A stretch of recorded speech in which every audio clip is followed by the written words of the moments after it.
فقال عليه الصلاة والسلام: من ابتلي من هذه البنات فصبر عليهن وعلمهن فأحسن تعليمهن وأدبهن فأحسن تأديبهن كن له سترا من النار.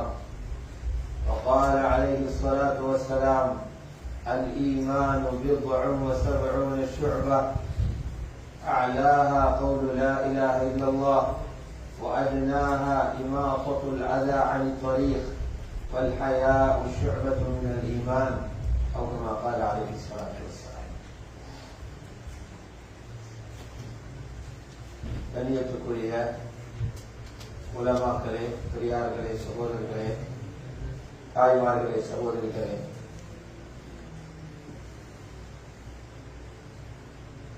அல்லாஹ் எங்களுக்கு ரமலானுடைய காலத்தில்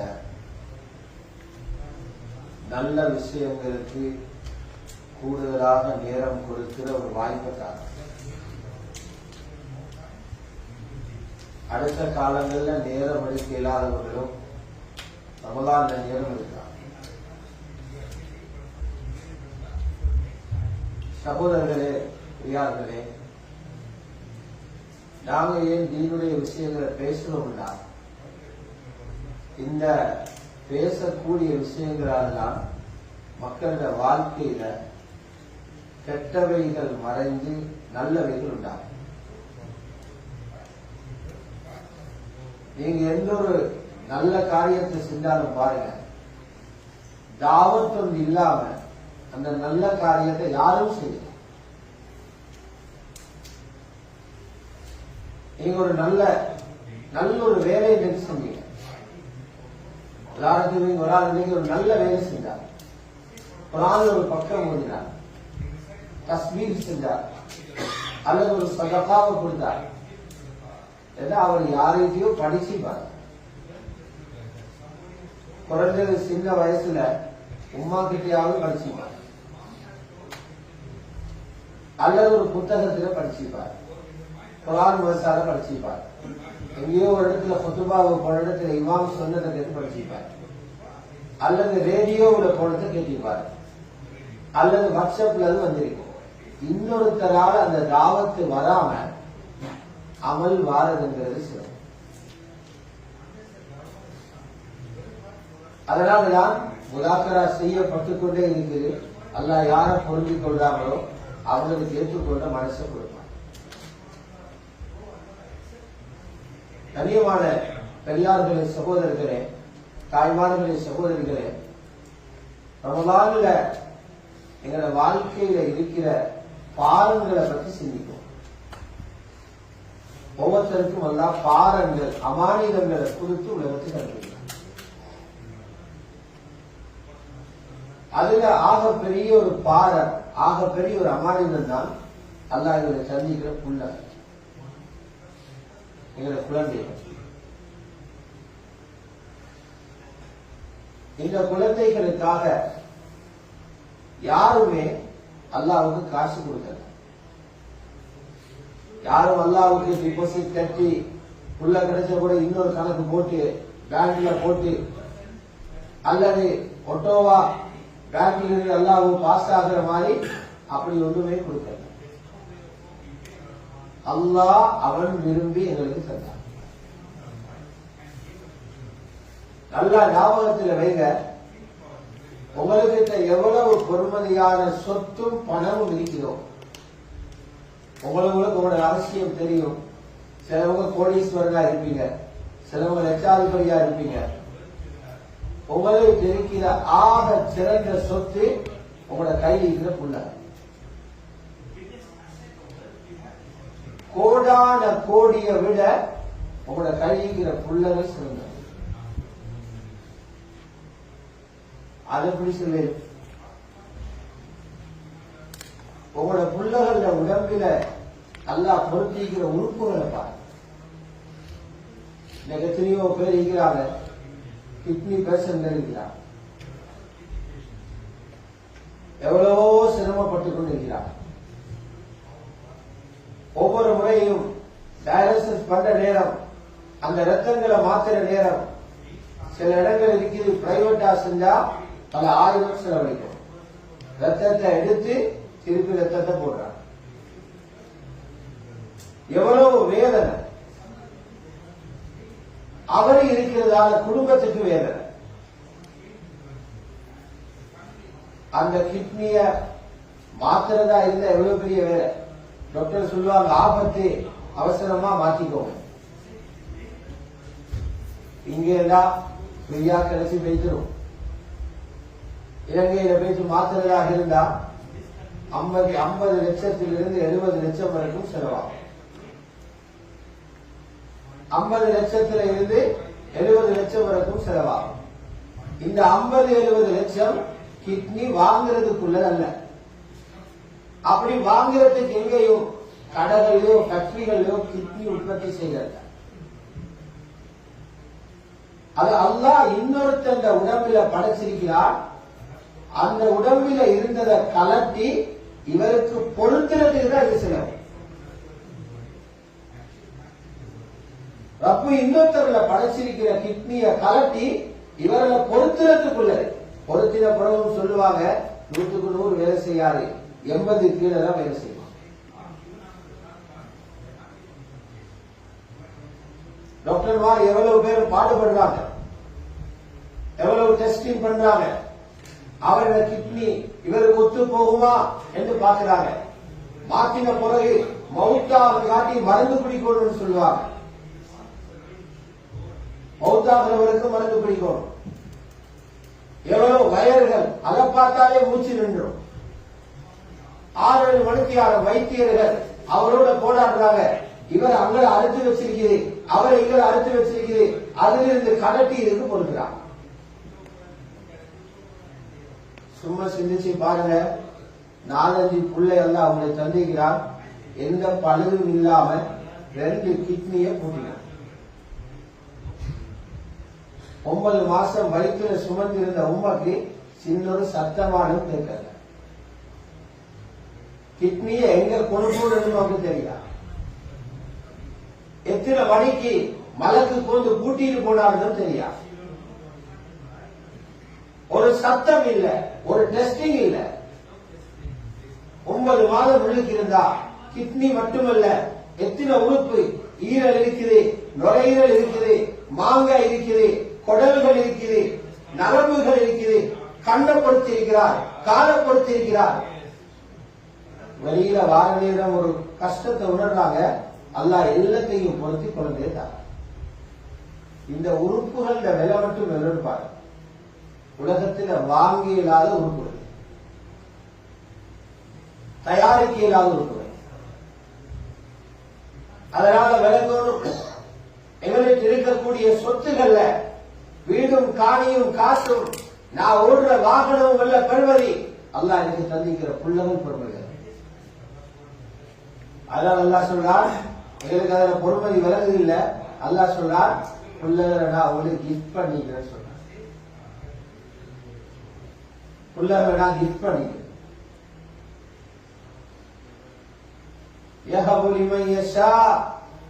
அல்லாஹ் நாடினவர்களுக்கு அன்பளிப்பாக கொடுக்கிறதாக சொல்றார். பொதுவாக நாங்க கேட்கக்கூடிய ஒரு விஷயம்தான், அல்லாஹ்வுடைய ஆட்சி உலகத்தில் நடக்குது என்ற பேச்சு. அல்லாஹ் உலகத்தை ஆட்சி செய்யலாம். நாங்க கேட்போம், அல்லாஹ் ஆட்சி செய்யறது எல்லாரும் சொல்றாங்க. அந்தந்த நாட்டுக்கு ஒரு கவர்மெண்ட் இருக்குது. சில நாடுகளை மன்னர்கள் ஆட்சி செய்யறாங்க, சில நாடுகளை பிரசிடென்ட்மார் ஆட்சி செய்யறாங்க, சில நாடுகளை பிரைம் மினிஸ்டர்மார் ஆட்சி செய்யறாங்க. அவ கவர்மெண்ட் ஒன்றுதானே ஆட்சி செய்யுது, அல்லாவோட ஆட்சி என்னன்னு கேட்போம். அல்லாவோட ஆட்சியை நீங்க நேரடியா பார்க்கணும்னா வீடுகளுக்குள்ள பார்க்கணும். ஒவ்வொரு குடும்பத்திலையும் பார்க்கணும். புதிய ஒரு நிக்காஹ் ஒன்று நடந்துச்சுன்னா உலகத்துல புதிய குடும்பம் ஒன்று வந்துச்சு. புதிய நிக்காஹ் ஒன்று நடக்கிறது அர்த்தம் உலகத்துல புதிய குடும்பம் ஒன்று வந்தது. அந்த மஹல்லால புதிய குடும்பம் ஒன்று வந்துருச்சு. அந்த நாட்டுக்கு புதிய குடும்பம் ஒன்று வந்துச்சு. அல்லாஹ் குர்ஆன்ல சொல்றான், லில்லாஹி முல்கு ஸமாவாதி வல் அர்த் வானம் பூமியில ஆட்சி அல்லாஹ்வுக்குரியது. அதனால அவன் சொன்னார், இந்த ஆட்சியை நீங்க பாருங்க, ஒவ்வொரு வீட்டுக்குள்ளேயும் போய் உங்களுக்கு பார்க்க. எப்படி பார்க்க தெரியுமா? இப்படி கல்யாணம் முடிச்சு நிக்காஹ் பண்ணி பண்ணி வார குடும்பங்களை நான் 4க்கு பிரிச்சு வச்சிருக்கேன். அது நான் தான் பிரிக்கிற, வேற யாரும் தலை போடுறது ஐடியா சொல்ல முடியும்.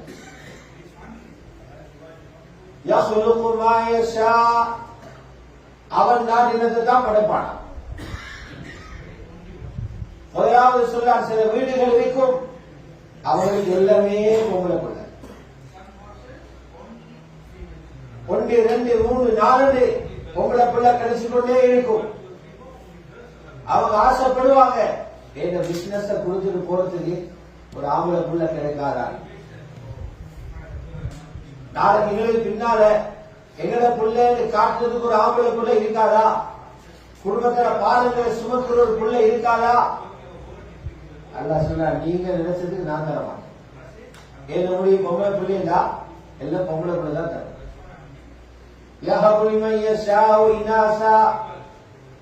இன்னொரு குரூப்பை வச்சிருக்கிறேன், அவங்களுக்கு எல்லாமே ஆம்பளை பிள்ளை. ஆசைப்படுவாங்க. ஒரு காலத்தில் இயலாம போற காலத்துல ஒரு டீய ஊத்தி தாரதுக்கு ஒரு மகள் இல்லையே. கட்டில இருக்கிற நேரம் என்ன துணிமணிகளை கொண்டு வந்து தாரத்துக்கு ஒரு மகள் இல்லையே ஆசைப்படுவார். அல்லாஹ் சொல்லார், நீங்க ஆசைப்பட்டதுக்கு நான் தரையிலாது. என்ன முடிவு உங்களுக்கு எல்லாமே ஆம்பளை பிள்ளை. எங்களுக்கு ஏழுமா முழு ஊருமே ரோட்ல இறங்கி ஆர்ப்பாட்டம் நடத்தி இவருக்கு எல்லாமே பொம்பளை பிள்ளை ஒரு ஆம்பளை பிள்ளை கொடுக்கணும் என்று முழு நாடும் ரோட்ல இறங்கினா அல்லாஹ் கொடுத்துருவாங்க. முழு கேபினட்டும் சேர்ந்து பார்லிமெண்ட்ல உள்ள அவ்வளவு பேரும் சேர்ந்து வாக்கு போட்டுட்டாங்க, இந்த ஆளுக்கு ஒரு பொம்பளை பிள்ளை கொடுக்கத்தான் ஒண்ணு எல்லாம் கொடுத்துருவாங்க. அல்லாஹ் சொன்னாரு, நேரடியா ஏற்ற டிபார்ட்மெண்ட் நீங்க சொன்னதுக்கு நான் தரமாட்டேன்.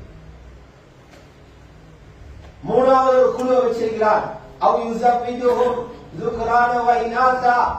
அந்த குடும்பங்களுக்கு ஆம்பளையும் பொம்பளையும் கலந்து கிடைக்கும். 4வது ஒரு குழுவை வச்சிருக்கிறார். ரொம்ப பெரிய எதிர்பார்ப்போட ஆசையோட வாப்பவாகணும் எண்ணத்தில உம்மவாக மாறணும் என்ற ஆசையோட எத்தனையோ பேர் திருமணம் முடிச்சாங்க. பெரிய வசதிக்காரரு, வீடு இருக்குது, வாகனம் இருக்குது, பல பரம்பரைகள் வாழ்றதுக்கு சொத்து செல்வம் இருக்குது. அல்லாஹ் முடிவு செய்தால் உள்ள இல்ல, உங்களுக்கு அளவு புள்ள இல்லாம 4 குழுவாக பிரிச்சு வச்சிருக்கோம். இப்ப பாருங்க, எவ்வளவு பெரிய இடத்தை தாண்டி எவ்வளவு பெருமதியான சொத்து அதெல்லாம் கருதுறீங்க.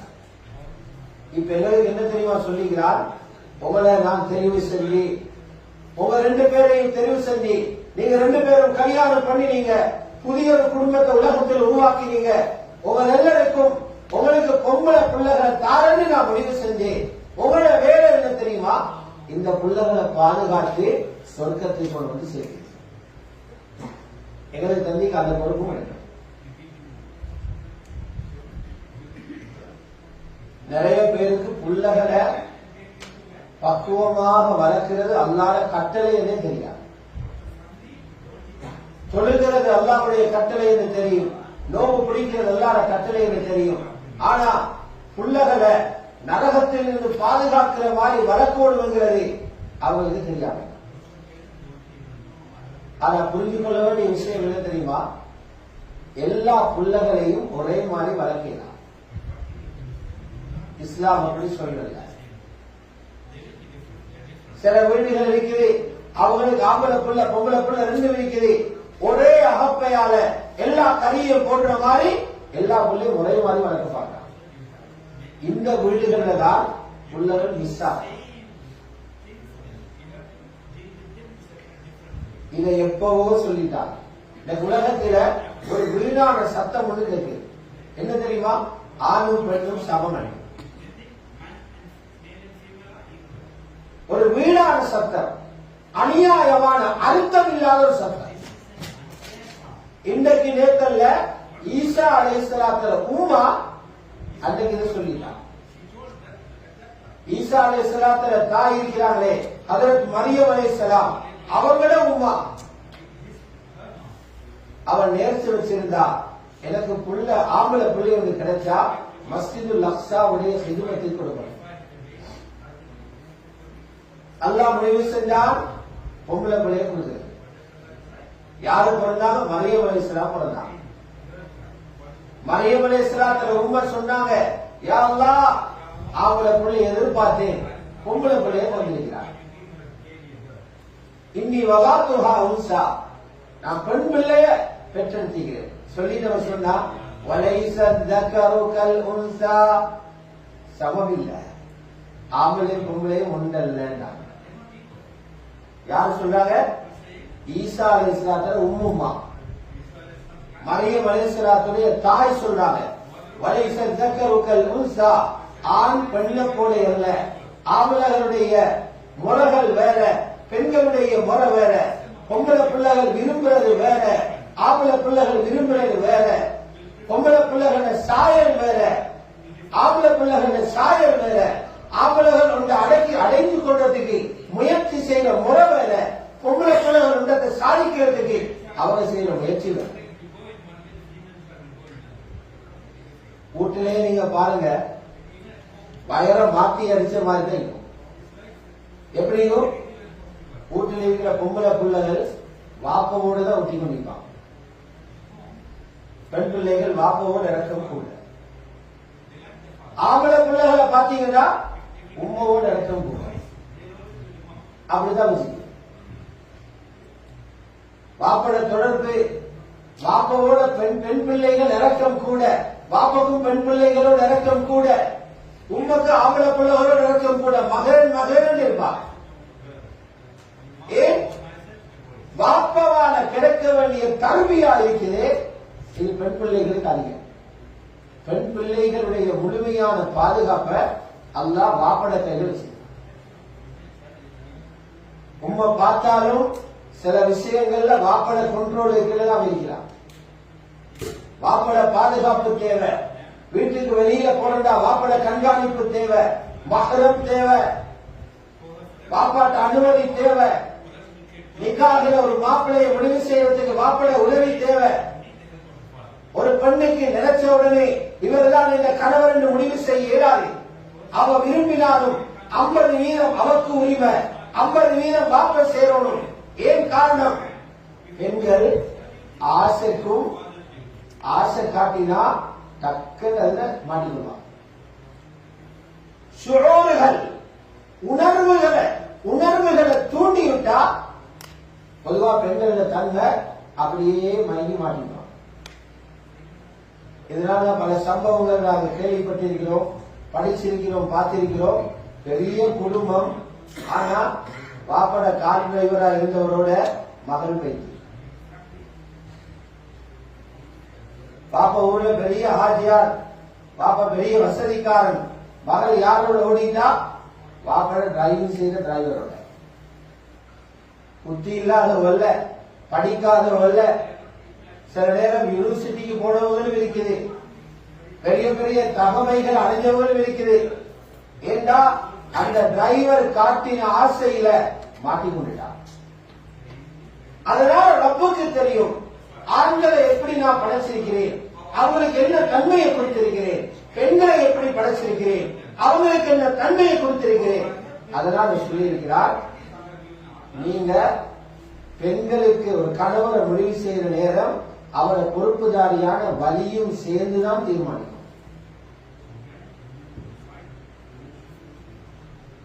அந்த பெண்ணுடைய 50% விருப்பம், பாப்பட 50% விருப்பம்.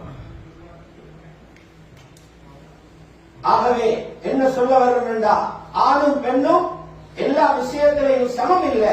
குறிப்பாக புள்ளகளை வளர்க்கிற விஷயத்தில பெண்களை தனியான ஒரு பார்வையில வளர்க்கும். பெரியோர் அம்மாடி நாங்க புள்ளகளை வளர்க்கறதுக்கு அவனையும் பார்க்க தெரியல. இந்த எங்களுக்கு வந்திருக்கிற பெரிய ஒரு நஷ்டம் என்னண்டா, நிறைய பேர் புள்ளகளை வளர்த்து தோத்துட்டான். வியாபாரத்தில் வெற்றி, பெரிய பிசினஸ் பண்ணிக்கிறாரு, யூகேக்கு வந்து இறங்கிக்கிறாரு, யூகேல பொஸ்டாட் எடுத்திருக்கிறாரு, யூகேல பிள்ளைய பெற்றிருக்கிறாரு. ஆனா யூகேல புள்ள வளர்த்து தோத்தவங்க அதிகம்.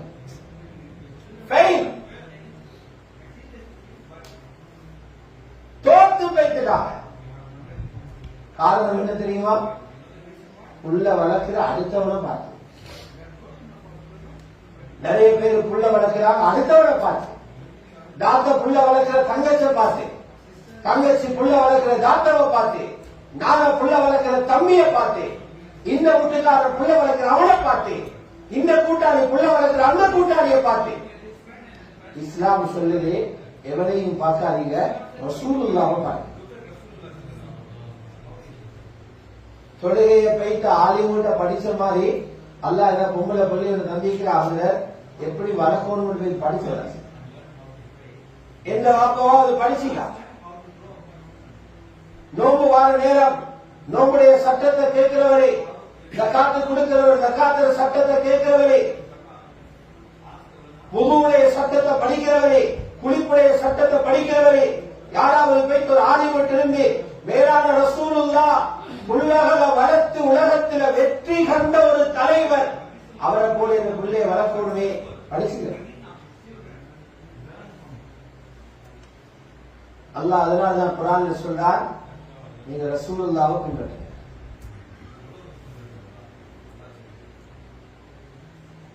குர்ஆன்ல சொல்லிக் கொண்டிருக்கிறார், லகத் கான லகும் ஃபீ ரசூலில்லாஹி உஸ்வத்துன் ஹஸனஹ், அல்லாஹ்வுடைய ரசூலில் அழகான முன்மாதிரி இருக்கிறது சொன்னார். இன்னொரு இடத்தில் சொன்னார், நீங்க ரசூலுல்லாஹ்வை பின்பற்றுங்க, நேர்வழி பெறுவீங்கன்னு சொல்றார். ரசூலுல்லாஹ்வை பின்பற்றுங்க, நேர்வழி பெறுவீங்க. கண்ணியமான சகோதரர்களே, பெரியார்களே, தாய்மார்களே, சகோதரிகளே, நல்லா பாருங்க. ரசூலுல்லாஹ்வுக்கு 7 பிள்ளைகள் இருந்தாங்க. அதுல 3 பேர் ஆம்பளை பிள்ளை. அந்த 3 பேரும் 5 வயசு கூட ஆகல அல்லாஹ் அவர்கள் எடுத்துட்டார். ஏதோ அதில் அவனுக்கு ஹிக்மத் இருக்கும், அல்லாஹ் பிள்ளைகள் எடுத்துட்டார். 4 பேர் இருந்தாங்க பொம்பளை பிள்ளை. நபி ஸல்லல்லாஹு அலைஹி வஸல்லம் அந்த 4 பொம்பளை பிள்ளைகளை பெற்றுக் கொடுத்தது ஒரு மனைவி ஹஜ்ரத் ஹதீஜா. 4 பேரும் 28 வயசுக்கு மேல உலகத்தில் வாழ்ந்தாங்க. அந்த 4 பேரும் பெரும்பாலும் ஜாஹிலியா காலத்தில் வளர்ந்தவங்க. 4 பேர்ல 3 பேரை ரசூலுல்லாஹ் தந்த கையால அடக்கினார். 3 பேரை கையால அடக்கினார். 4வது ஆள காதல சொல்லிட்டு போனாங்க, முதலாவது என்னோட நீதான் வந்து சேருவாய், என் குடும்பத்தில முதலாவது என்னோட நீங்க வந்து சேருவீங்க. பாத்திமா நாயகி அதை கேட்டு சிரிச்சார். இந்த செய்தி ஏன் சொல்ல தெரியுமா? நபி ஸல்லல்லாஹு அலைஹி வஸல்லம் பொம்பளை பிள்ளைகளை வளர்த்து தோத்து போகல, உலகத்தில முன்மாதிரியான ஒரு வாப்பவாக இருந்தார். எங்கட ரசூலுல்லாஹ் உலகத்தில் முன்மாதிரியாக தொழக்கூடியவராக இருந்தாங்க. முன்மாதிரியாக ஹஜ் செஞ்சு காட்டினாங்க, முன்மாதிரியாக நோம்பு பிடிச்சு காட்டினாங்க, முன்மாதிரியாக உண்மை பேசி காட்டினாங்க. அதே போல ரசூலுல்லாஹ் முன்மாதிரியாக பொம்பளை பிள்ளைகளை வளர்த்தும் காட்டினாங்க. பொம்பளை பிள்ளை கிடைச்சவங்க எல்லாரும் எவ்வளவு தூரம் நபி ஸல்லல்லாஹு அலைஹி வஸல்லம் சீரத்தை படிக்கும். அப்ப ரசூலுல்லாஹி ஸல்லல்லாஹு அலைஹி வஸல்லம் அவங்க மட்டும் ரகசியமாக கிசு கிசு என்று பேசி ரகசியமாக வளர்க்கல, முழு பேருக்கும் காட்டி கொடுத்தாங்க.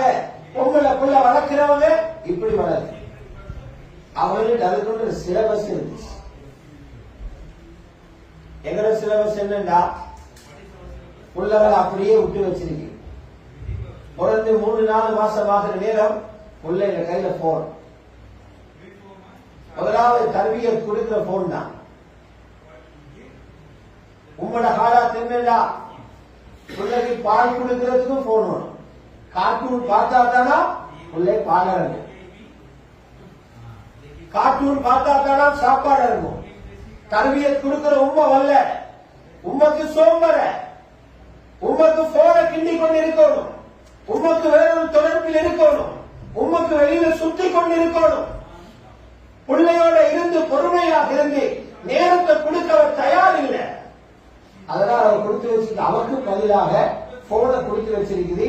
நீ யஹூதியோட வளரு, நீ நஸ்ரானியோட வளரு, நீ மஜூசியோட வளரு, நீ காபிரோட வளரு, குடிகாரனோட வளரு. உள்ள கார்ட்டூன் பார்த்து வளரு. அதுக்கு பின்னால கொண்டு வைத்து ஏதோ பாரத்தை தூக்கி போடுறதுக்காக சில பேர் ஸ்கூல்ல போடுறதும் வீட்டுல இருந்தா கலசனம். அவங்களுக்கு நிம்மதியா இருக்கிறதுக்காக ஸ்கூல்ல கொண்டு வைத்து போடுற. அப்படின்னு அரசாங்கம் இறுக்கி பிடிச்சிக்கிறதால ஸ்கூலுக்கு கொண்டு போற. 4 பேர் இயேசுவாங்க பயந்து குர்ஆன் மதரசாவை கொண்டு வர. இது எங்கட தரவியம். பெரியார்களே, சகோதரர்களே, தாய்மார்களே, சகோதரிகளே, ரசூலுல்லாஹ் சிலபஸ் என்ன தெரியுமா? அவங்க வீட்டில் வச்சாங்க. அவங்களுடைய சிலபஸ், அவங்களுடைய பாட திட்டத்தினுடைய தலைப்பு, கருப்பொருள், பொம்பளை பிள்ளைகள் வெட்கத்தோட வளர்க்கப்படும். மெயின் போயிட்ட பொம்பளையா ஹயா, வெட்கம் இருக்கும். ஒரு பெண்ணுடைய பொறுமதி கல்வியால வாரல்ல, நல்லா படிச்சு டிகிரி எல்லாம் முடிச்சுக்கிறா, அதால ஒரு பொம்பளை ஒரு உயர்றல்ல. பணத்தால வாரல்ல, மாப்பிள்ளையோட சேர்ந்து அவவும் தொழிலுக்கு போறா, மதிப்பு வந்துடாது. ஒரு பெண்ணுடைய கண்ணியம் வரும், அவகிட்ட எவ்வளவு வெட்கம் இருக்கிறதோ வெட்கத்தான். பெண்கள் அழக்கூடுமா? வெட்கத்தான்.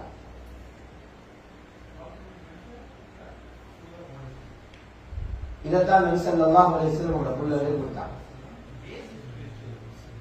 ஏன் வெட்கத்தை கொடுத்தாங்க தெரியுமா? அந்த வெட்கம், இதை நபி விரும்பினாங்க.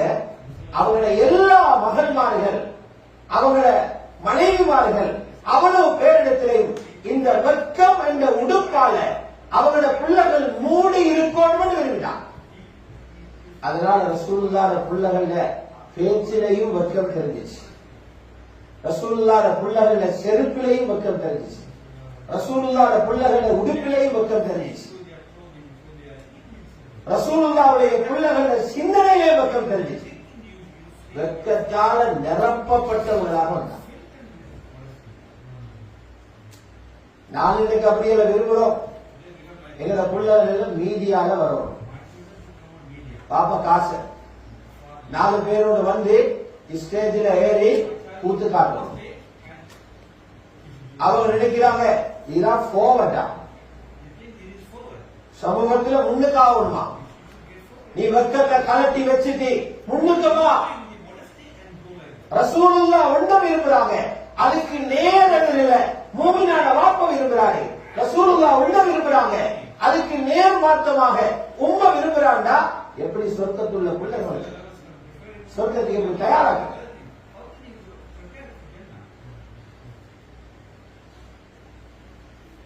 ஒரு சஹாபியை பார்த்தாங்க நபி ஸல்லல்லாஹு அலைஹி வஸல்லம். புகாரில பதிவு செய்யப்பட்டிருக்கிறது, அவருடைய தம்பி கொஞ்சம் கூச்சமா வெட்கமாயிருக்கிறாரு. நானும் அவருக்கு சொல்லாரு, நீ இப்படி எல்லாம் வெட்கப்பட்டுக் கொண்டிருக்காதே, கொஞ்சம் முன்னுக்கு வாண்டு. அவர் சொல்றது ரசூலுல்லாஹ் காதுக்கு விழுந்துச்சு. நபி ஸல்லல்லாஹு அலைஹி வஸல்லம் சொன்னாங்க, நல்லா இருக்கிற தம்பியை மண்ணாக்கிடுவாங்க. நல்ல சிபத்தோடு உங்களுடைய தம்பி தெரிகிறது சொன்னாங்க நபி ஸல்லல்லாஹு அலைஹி வஸல்லம். வெட்கத்தால மனிதன் பின்னுக்கு போறல்ல, வெட்கத்தால மனிதன் சமூகத்திலிருந்து ஒதுங்குறல்ல. அல் ஹயாஉ லா யஅதி இல்லா பிகைர். வெட்கம் மனிதனிடத்தில் நல்லதை கொண்டு வர வேண்டாம், மனிதனை மனிதனாக்க வைக்க வேண்டாம். ஆக முக்கியம். அதனால ஸல்லல்லாஹு அலைஹி வஸல்லம் பிள்ளைகள அந்த வெட்கத்துடைய அறிகுறிகளை பார்க்கணும். பாத்திமா ரலியல்லாஹு அன்ஹா மௌத்தாகிற நேரம் 32 வயசு.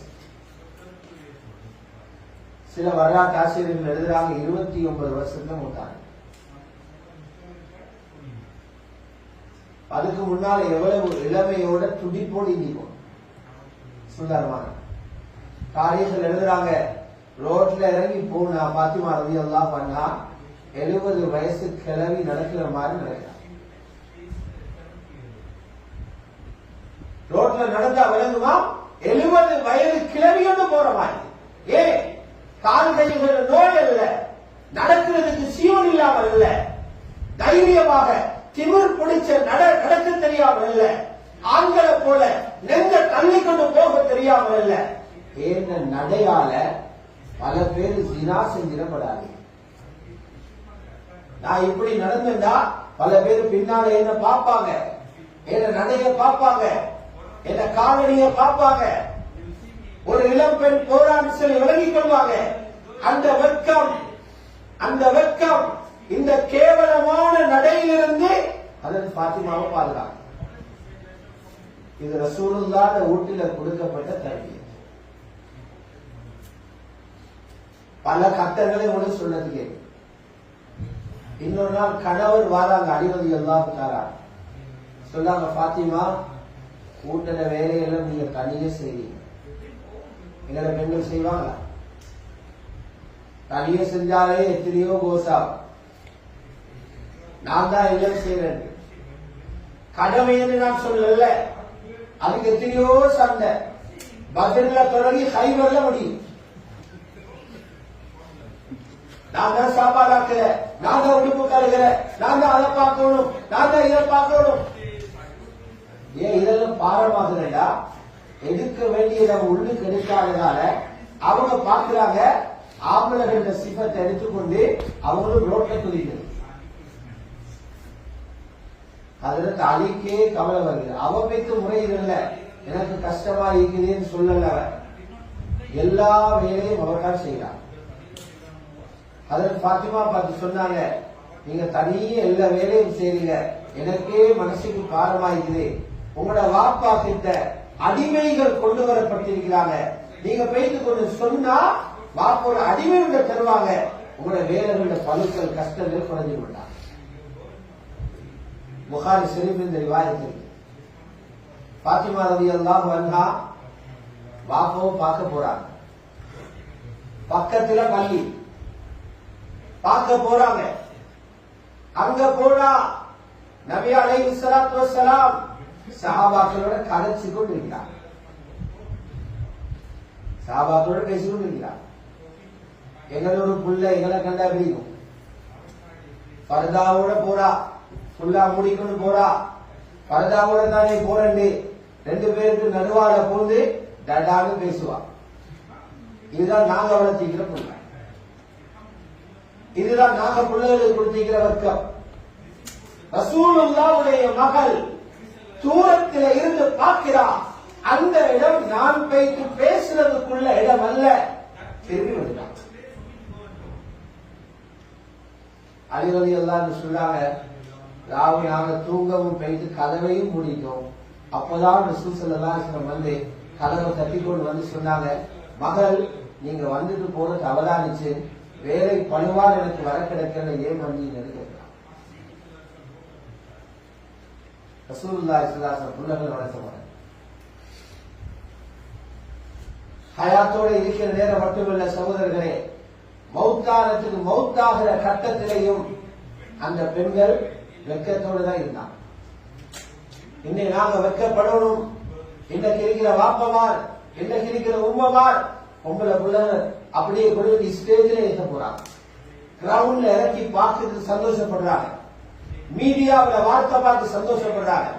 இந்த வாப்பமார் வெக்கப்படணும், இந்த உம்மமார் வெக்கப்படணும்.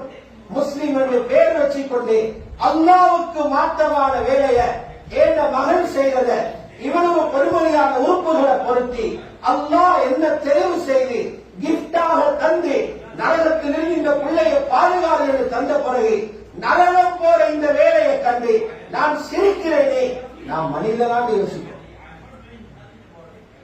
மனிதனாக யோசிப்போம்.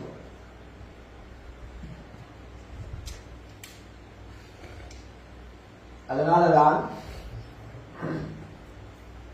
பாத்திமா ரலியல்லாஹு அன்ஹா நபி ஸல்லல்லாஹு அலைஹி வஸல்லம் மௌத்துக்கு பின்னால கொஞ்ச நாள் 6 மாசத்துல மௌத்தா போயிட்டாங்க. நோயோட இருக்கிற நேரம் அதுல ஃபாத்திமா ரலியல்லாஹு அன்ஹா அவங்களோட கூட்டாளி பார்க்க வராங்க. யாரு கூட்டாளி என்றா அஸ்மா பின்த் உமைஸ் ரலியல்லாஹு அன்ஹா. அஸ்மா பின்த் உமைஸ் யாரு? அவங்களோட கணவர் ஹஜ்ரத் அலியுடைய நானா ஜாஃபர் இப்னு அபி தாலிப் ரலியல்லாஹு மகன் மனைவி, கணவருடைய சகோதரனின் மனைவி. ரெண்டு பேரும் கதைச்சு கொண்டிருக்கிற நேரம் ஹஜ்ரத் ஃபாத்திமா சொல்றாங்க, நான் சொல்ற இந்த சம்பவம் உலகத்தில் எழுதப்பட்ட மிகச் சிறந்த வரலாற்று நூல் இமாம் ஸஹபி ரஹ்மத்துல்லாஹி அலைஹி அவர்களுடைய சியர் அலாமின் நுபலா என்ற நூலின் 2வது பாகம் 172வது பக்கத்தில் பதியப்பட்டிருக்கிற செய்தியை சொல்றேன். சொன்னாங்க ஃபாத்திமா ரலியல்லாஹு அன்ஹா, அஸ்மா, எனக்கு மௌத்துக்கு பிறகு நடக்க போற ஒரு நிகழ்வை நினைக்கிற நேரம் வெக்கமா இருக்குதுடா. என்ன கலக்கிறாங்க பாருங்க.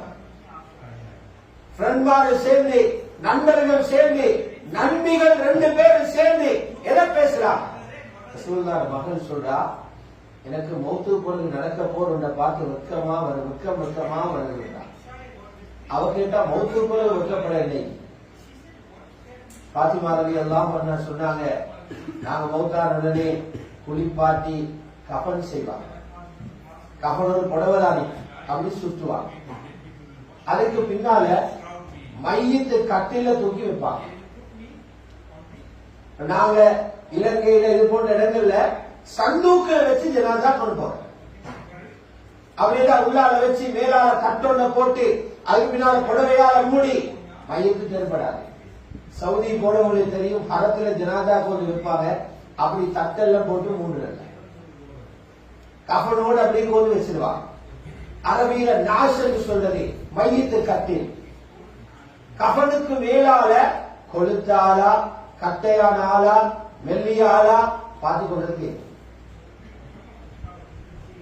ஃபாத்திமா ரலியல்லாஹு அன்ஹா சொன்னாங்க, இதில் அப்படி வச்சுகளை துணிக்கொண்டு வார நேரம் எத்தனையோ ஆம்பளர்கள் எங்களை கஃனு மேலால பார்த்து எங்களோட உடல்ல பருமனை பார்த்து யோசிப்பாங்களே, இன்னைக்கு இதை நினைக்கிற நேரம் வெக்கமாயிருக்கிறது.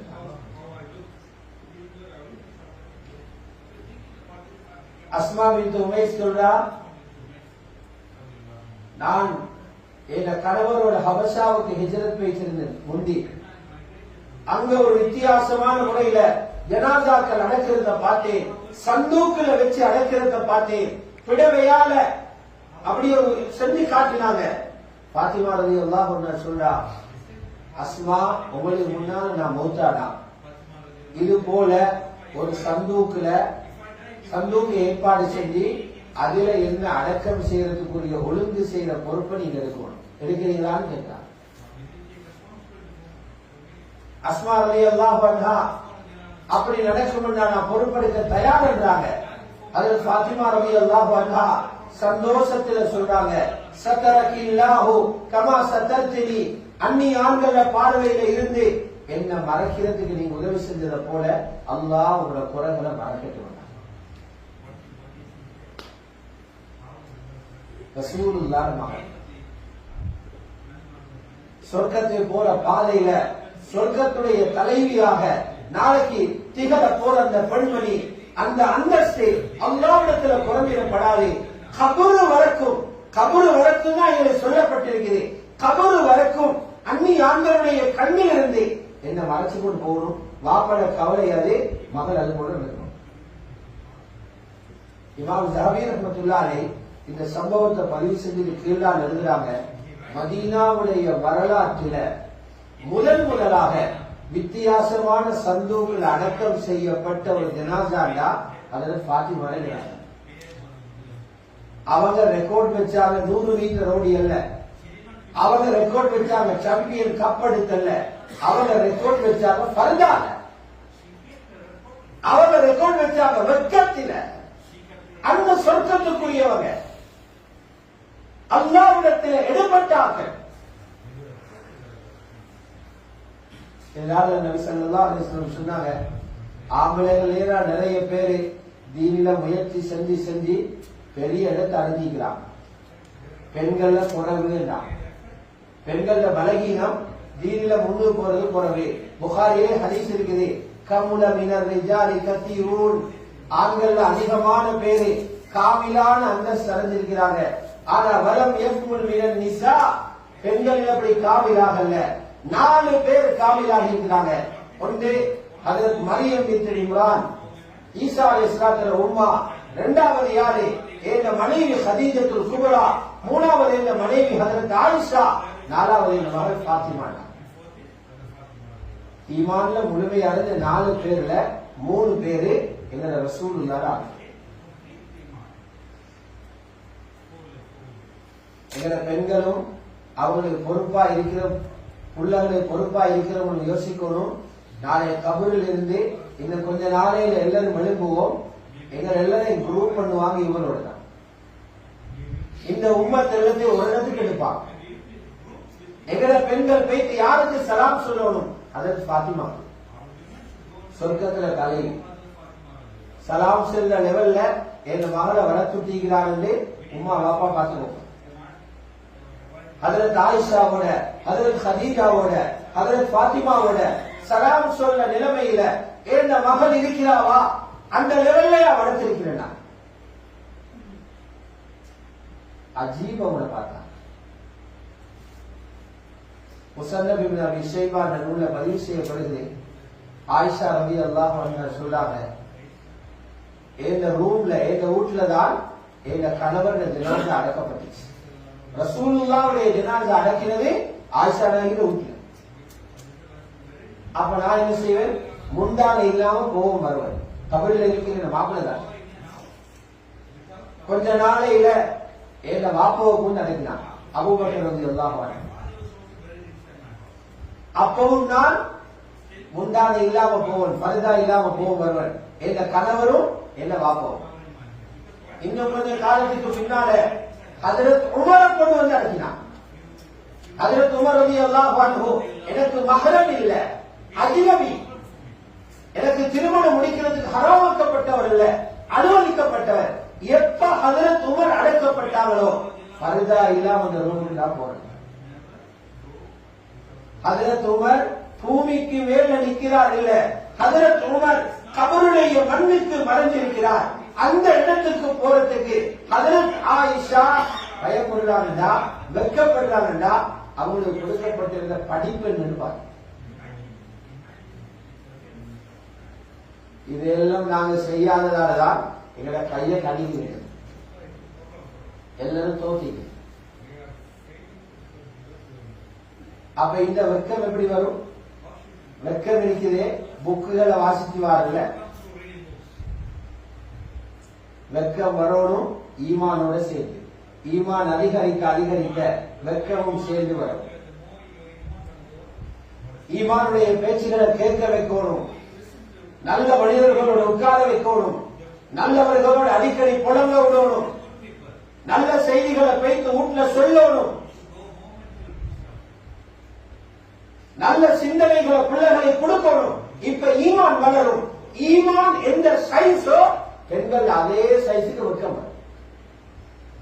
நபி ஸல்லல்லாஹு அலைஹி வஸல்லம் சொன்னாங்க, இங்க ஈமான் ஒரு மரமணி நிலையில, அந்த மரத்தில 70 சொச்சம் கொப்புகள் இருக்குது, கிளைகள். அல் ஈமான் பிதுவும் வஸபஊன ஷுபா. ஆக பெரிய கொப்பு லா இலாஹ இல்லல்லாஹ். ஆக குறைஞ்சது ரோட்ல இருக்கிற கல்லு முள்ளுகள் அகற்றதை சொல்லி சொன்னாங்க. ஆக முக்கியமான ஒரு கிளை தான் வெட்கம். வல் ஹயா ஷுபத்தும் மினல் ஈமான்.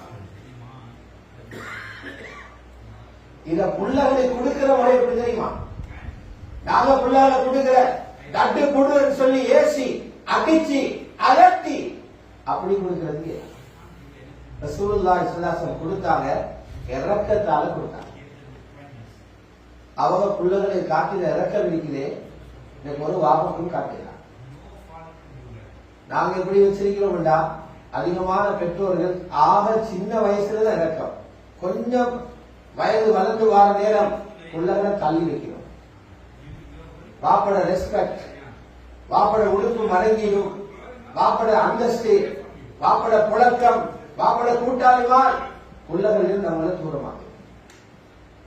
இந்த ஒரு செய்தியை மட்டும் நீங்க எடுத்துக்கோங்க. ஆயிஷா ரலியல்லாஹு அன்ஹா சொல்றாங்க, இந்த ரூம்ல நபி ஸல்லல்லாஹு அலைஹி வஸல்லம் என்னோட இருந்தாங்க. ரசூலுல்லாஹ்வை சந்திக்கிறதுக்கு பாத்திமா ரலியல்லாஹு அன்ஹா இந்த ரூமுக்கு வந்தாங்க. நான் பார்த்து கொண்டிருக்கிறேன். மகளை கண்ட உடனே ரசூலுல்லாஹ் ஒழுங்கிட்டாங்க.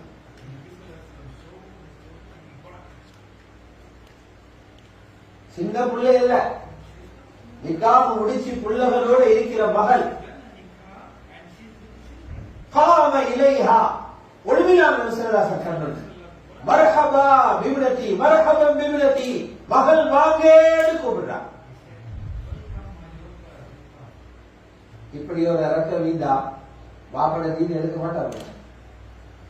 இறக்கத்தால பாஸ் பண்ண வேண்டியதுதான் நீமா இறக்கத்தான்.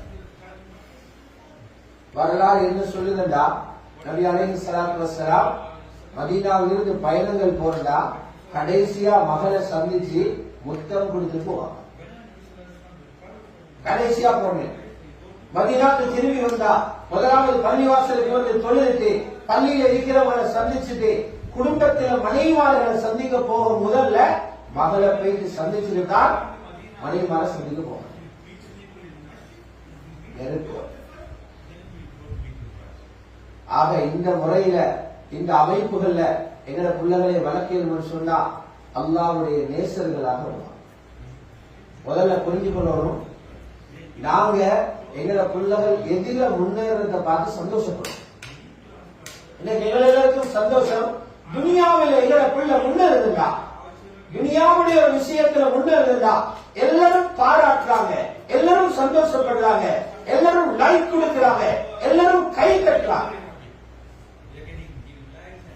என்ன சொல்லுதா, உண்மையான ஒரு வாப்பா உண்மையான ஒரு உம்மா தந்த பிள்ளைகள் தீனில முன்னேறத பார்த்து சந்தோஷப்படுறாங்க.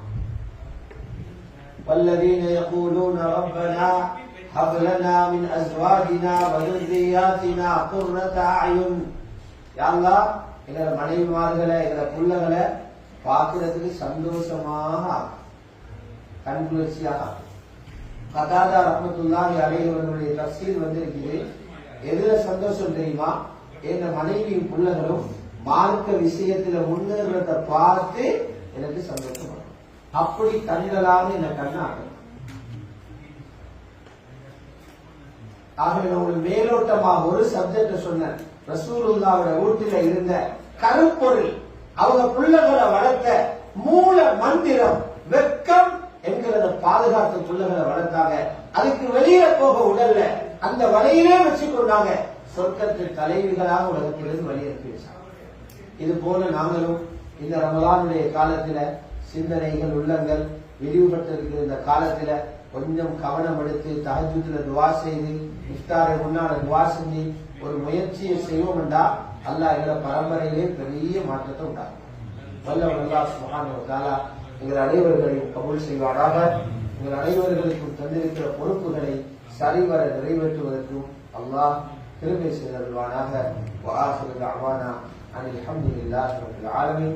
السلام عليكم ورحمة الله وبركاته. سبحانك اللهم